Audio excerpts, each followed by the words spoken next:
ये पकड़। एक तो मंडी में जानवर ढूंढना भी अजाब है, बड़ी मुश्किल से ये एक बकरी मिली है। लेकिन सेठ आप तो बकरा लेने आए थे, पर ये बकरी? बस ये मुझे पसंद आ गई तो मैंने खरीद ली। बाकी लगाएंगे शाम में चक्कर। अभी मुझे बहुत गर्मी लग रही है तो मैं घर जा रहा हूँ। ये रिक्शे में लेके आ जा।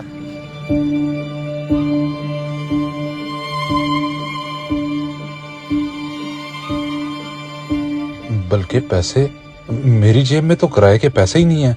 सेठ जी, सेठ तो चले गए, अब मैं घर इतनी दूर कैसे जाऊंगा? सारी मेरी गलती है।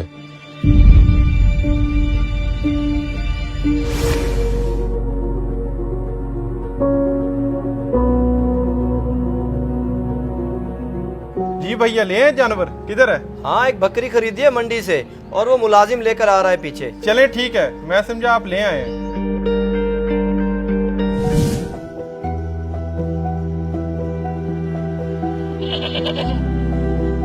असलम, अंदर आना जरा। किधर लगा के आ रहा है इतनी देर? सेठ जी, असल में मेरे पास किराए के लिए पैसे नहीं थे, तो बकरा इतनी दूर से पैदल लेके आ रहा हूँ, तभी देर होगी। तो तू मुझसे किराया ले लेता। एक तो तुझे भूलने की आदत है। मेरे जहन में तरह तरह के ख्याल आ रहे थे कि पता नहीं कहाँ रह गया। माजरत सेठ साहब, आइंदा ऐसी गलती कभी नहीं होगी। चल ठीक है, जल्दी से सारे काम निपटा ले।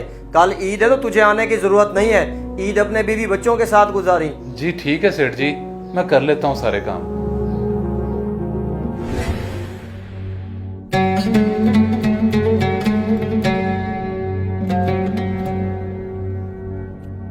आपने इस बार ईद पे फिर से पुराना सूट पहन लिया है। कहा भी था ईद के लिए तो नया बनवा लें। बेगम, क्या है इस सूट को? अच्छा भला तो है, और वैसे भी बड़ी ईद पे कौन सूटों को देखता है? तुम लोगों के सूट बन गए, मेरे लिए इतना ही काफी है। आप और आपकी बातें हर ईद पे यही सुनती हूँ। अच्छा, बातें हुए, दोपहर के लिए कोई सब्जी लेते आइएगा। सब्जी ईद वाले दिन? बेगम, तुम्हें नहीं पता कि आज के दिन तो हमारे घर इतना गोश्त आ जाना है कि रखने की कोई जगह नहीं होनी। शायद आप भूल रहे हैं, पिछली बार हमारे घर में कहीं से गोश्त नहीं आया, सिर्फ एक घर से आया था, और मुझे नहीं लगता इस बार वहाँ से भी आए, इसलिए आप सब्जी ही लेते आइएगा। नहीं नहीं, तुम बस अल्लाह पे यकीन रखो, इंशाल्लाह कहीं ना कहीं से जरूर गोश्त आ जाएगा। अब मैं चलता हूँ, ईद की नमाज से मुझे देर हो रही है।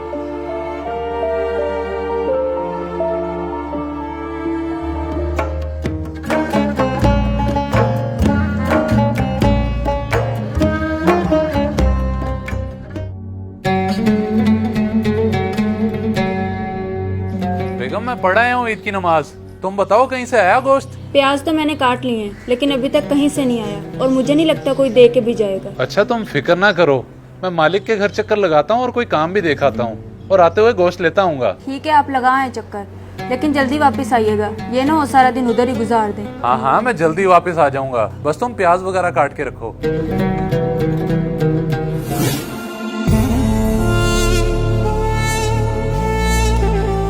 सेठ जी, ईद मुबारक। अपने जानवरों की कुर्बानी हो गई है? खैर मुबारक। माशाल्लाह से 2 की कुर्बानी कर ली है, अभी ये रहता है। लेकिन ईद वाले दिन की तो मैंने छुट्टी दी थी। तू क्या लेने आया है? जी सेठ जी, मुझे आपने छुट्टी दी थी, लेकिन मैंने सोचा कि ईद का दिन है, आपके घर कोई काम ना हो, इसलिए चला आया। अच्छा, काम के लिए आया है या फिर गोश्त चाहिए? अरे नहीं नहीं, मैं गोश्त की नियत से नहीं आया, मैं तो काम के लिए आया हूँ। अगर कोई काम है तो मुझे हुक्म करें। काम? अच्छा, वो 3 शापर पड़े हैं फ्रिज में गोश्त के, वो उठा ले जाके। जी ठीक है सेठ जी, मैं उठा लेता हूँ, बहुत शुक्रिया आपका। किस बात का शुक्रिया?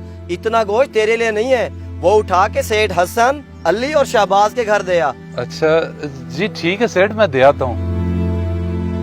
और रुक, उन्हें ये जरूर बता दी कि ये गोश्त सेठ असगर के घर से आया है, और मेरी तरफ से ईद मुबारक भी दे दी। जी मैं बोल दूंगा उन्हें।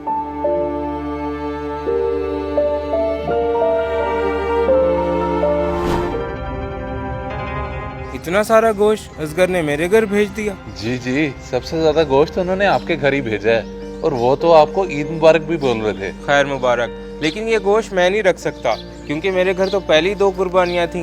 पर उन्होंने तो बड़ी चाहत से आपके घर भेजा है, और आप लेने से इनकार कर रहे हैं। चाहत उनकी अपनी जगह, लेकिन इसका असल हकदार मैं नहीं हूँ। उनसे कहें कि ये गोश्त गरीब गुरबा में तकसीम कर दें, क्योंकि मैंने भी अपना सारा गोश्त गरीबों में ही बांट दिया। अच्छा चले, मैं उन्हें जाके बता देता हूँ।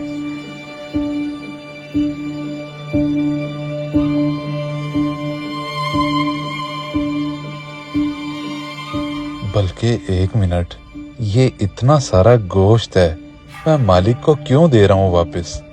क्यों ना अपने घर ले जाऊं? ईद का दिन है, मेरे बच्चे खा लेंगे।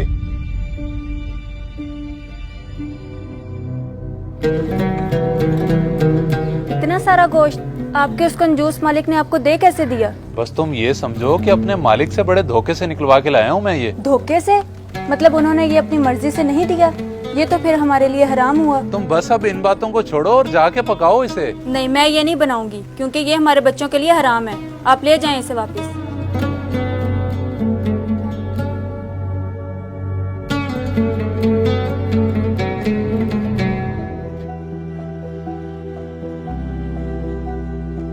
सेठ जी, अली और शहबाज साहब ने तो गोश्त रख लिया है, लेकिन हसन साहब ने गोश्त लेने से इनकार कर दिया है। इनकार कर दिया है?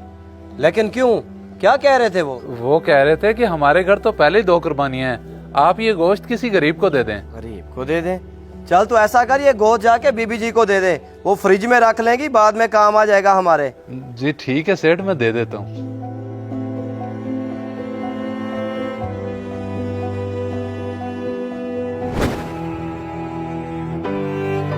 देखिए आप इस तरह क्यों बैठे हैं? मैंने तो कहा था आपसे हमारे घर कहीं से गोश्त नहीं आना। सही कह रही थी तुम, बस मैं ही गलत उम्मीद लगा बैठा। एक घर से 4 बोटियां आई हैं और घर में इतने फर्द हैं, अब उन 4 बोटियों का क्या करें? अच्छा मैं करता हूँ बंदोबस्त और लाता हूँ कहीं से सब्जी, बस तुम फिर जरा जल्दी से बच्चों को बना देना।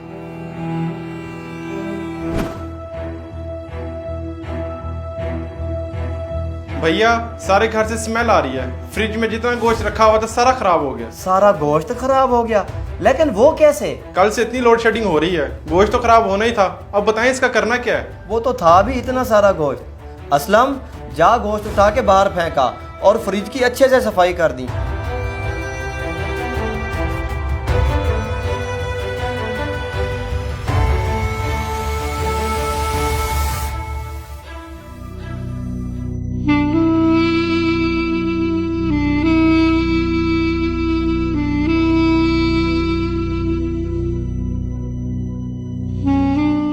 इतना सारा गोश्त जरूरतमंदों तक नहीं पहुंचा, बल्कि फ्रिज में पड़ा खराब हो गया, और मेरे बच्चों को ईद के दिन गोश्त नसीब नहीं हुआ।